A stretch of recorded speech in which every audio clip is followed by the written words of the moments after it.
Welcome back to my stand-up channel. Former Marine Farthing recounts the escape from Kabul.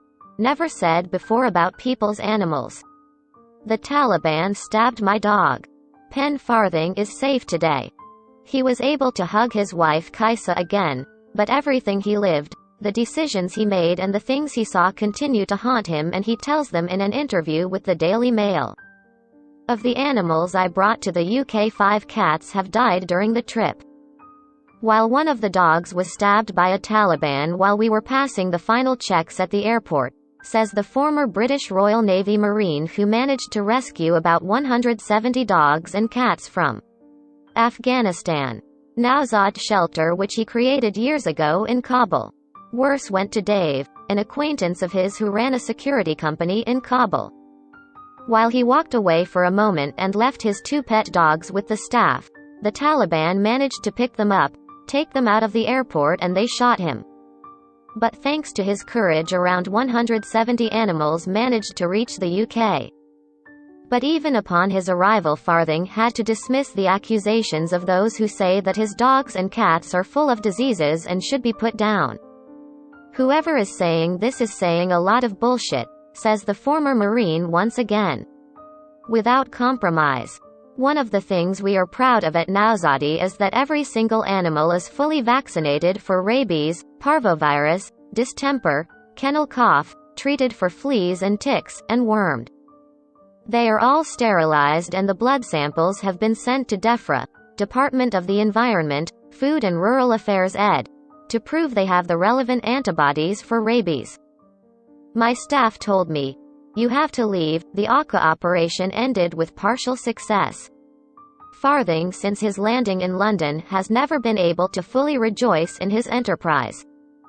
In a few days he managed to raise over €420,000 to rent a private plane to escape from the hell of Afghanistan. He managed to leave despite the failure support of British politics, but failed to rescue his staff and their families.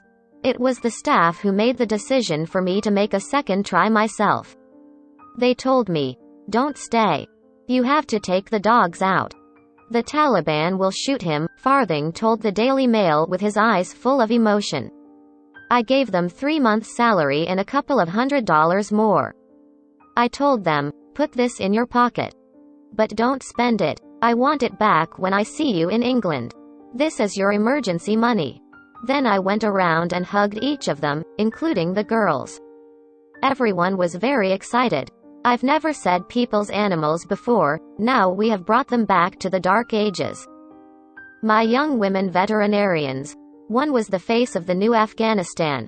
Had to come to work in burqa when I was about to leave, says the former British Marine full of rabbi. People can say what they want about this mission, but they weren't there. They weren't there when I lost 2 young Marines in 2006 to make sure the Taliban weren't in power. Now we have just given them back the whole country. Farthing also returns to the controversy that arose in his country by those who attacked his operation to rescue animals while thousands of people wanted to escape from the hell of Afghanistan. All this shit about putting animals before people. I never said my dogs were a priority before people. I never said I was a priority, the former soldier explains decisively. Taking care of animals doesn't mean not caring about people. I don't understand where all this comes from. It is the people who persecute me. I can still see 2 of my young vets sitting there crying when we got back to Nowzad after the first failed attempt to get to the airport.